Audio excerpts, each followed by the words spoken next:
Okay, so again, continuing to progress. So we've done our shadow steps, we've done our cutoff, we've done our punch. Now we're going to talk about how we handle those shaky releases and what we do if we get a route that ends up opposite of the release. Okay, so I'll give you a couple examples here of what I'm talking about. So this is going to be very shaky release here on the top of the screen. Our guy does a really good job.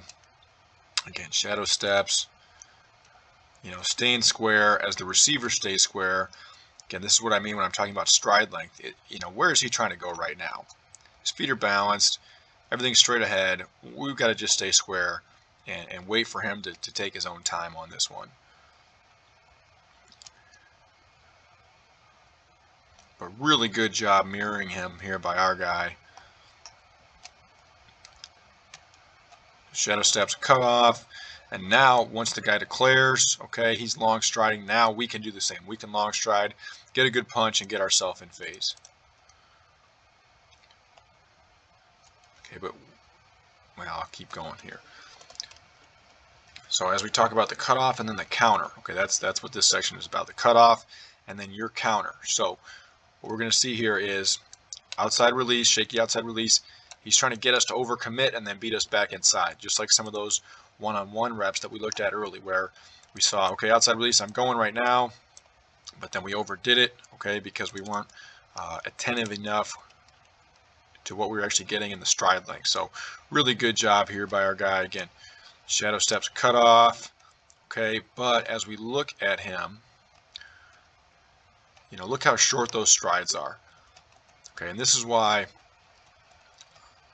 I think it's really important that you have eyes on thighs, see the stride length, because if you're just looking at his belt buckle or if you're looking at his hips here, his hips actually are pointed this direction, okay, like he's actually going to take an outside release here. But if you're looking at stride length, his strides tell you he's not actually trying to go, right? He's not really selling it that he's trying to go outside. So we can go cut off and then counter. So when he comes back inside, we can counter back with him and squeeze him there and get him cut off. Now there's no throw.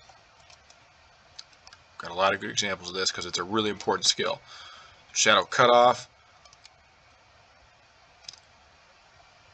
This receiver does a little bit better job selling it here. Now, this is, again, I'll come back to this in more detail later, but this point on the field, it's okay to be underneath the route. We'd really prefer to take away the inside route, or we need to take away the inside route initially anyway.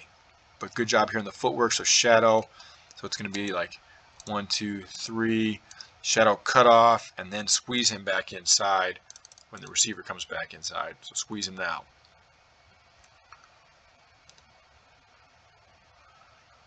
Another good rep here. Same play, same release, really same everything. I just like to give you guys a lot of different examples here. So starts the outside release, gets his hips and his shoulders, his belt buckle, everything's pointed out, but he's not really trying to go there, right? Again, look at that stride length. This is a taller guy. He's not striding out. He's not going stride, stride, stride, stride, stride, all the way out, right? Short striding, so we can feel pretty comfortable he's going to be coming back inside here. So we can squeeze him. If the throw does come, again, we can really challenge that like he does. Does a nice job with the interception, actually, too.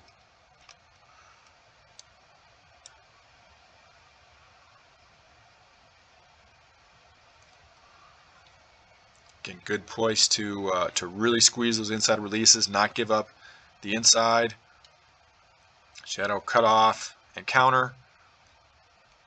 We can really challenge it on the goal line.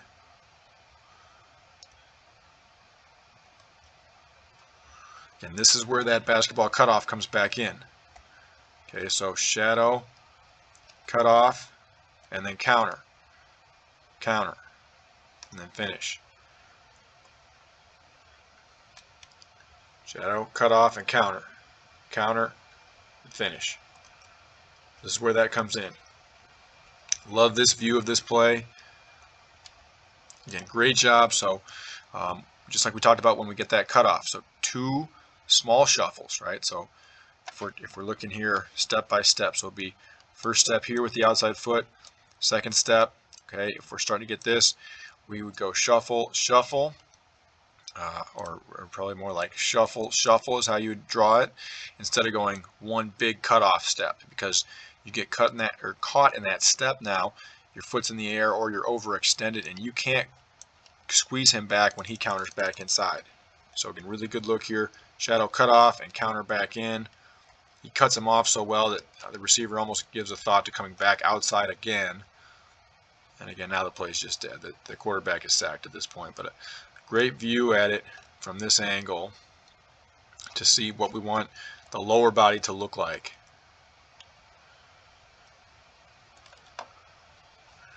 Good example here again. Now, cut off, counter back inside. Squeeze that route, we can get the break up. And he's not overdoing it here, right? So gets the cutoff, shuffle, shuffle, but he doesn't go shadow and then turn and run, right? Otherwise he'll overdo it and we'll get beat back inside.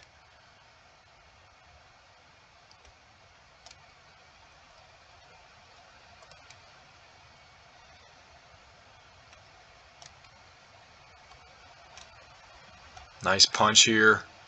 Kind of catches the guy with his feet out off the ground and gets a nice strong punch, and he can counter when he needs to. Again, really, really important skill to have. To be able to defend the inside even when you get a tougher release like this. Again, shorter strides. I'm not buying it. He's not actually going outside. It's a really good look here at the lower body. Not crossing over, staying square. Or maybe not entirely square, but keeping yourself in a position where you can come back inside.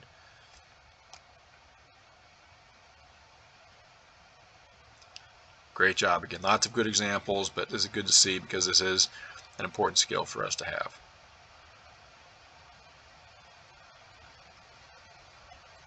Again, shadow. Shuffle, shuffle on the cutoff. And counter back inside.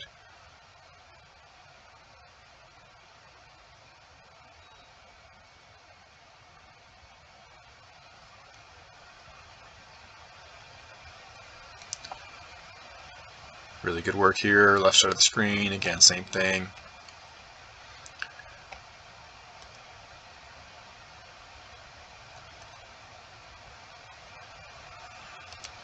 This one's tough, we don't do such a good job on this one. This guy does sell it a little bit more here, I think. Get ourselves off a little bit, probably still overdoes it. Decent recovery, but they do have a throw here.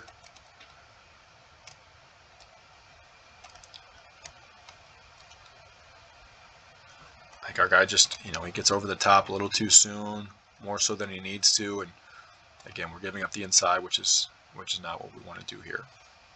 A couple more. Decent job by the receiver here, moving our guy. Now our guy should have stayed more patient. It is, again, actually a decent recovery by him, but we don't want to end up in the position here. Okay, so we've got no safety help here, so the guy's inside, and at least it's a foot race here. Maybe he's got half a step on us, but I think we got a penalty there. But again, not a great cutoff, and the receiver does a good job moving our guy outside and opening up space on the inside there.